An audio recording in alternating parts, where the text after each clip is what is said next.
तो कि इंग्लिश का हमारे देश में क्या योगदान है। तो सबसे बड़ा योगदान ये है कि इंग्लिश ने हमारे देश को आजादी दिलाई। वैसे आजादी दिलाने में बहुत सारे फैक्टर्स काम आते थे, लेकिन उन बहुत सारे फैक्टर्स में से एक जो महत्वपूर्ण फैक्टर है वो है इंग्लिश।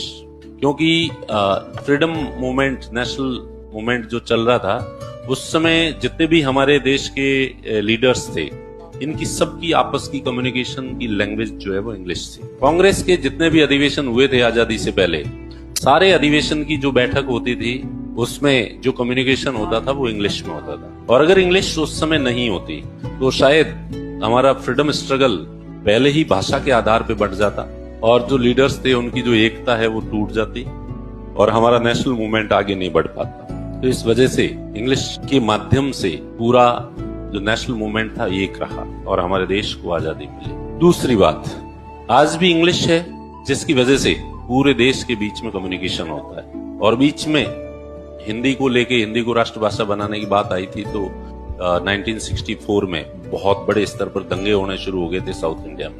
तो आज भी अगर इंग्लिश को हटाने की बात सोचें तो हमारे देश में भाषा के आधार पर विवाद और ज्यादा बढ़ जाए।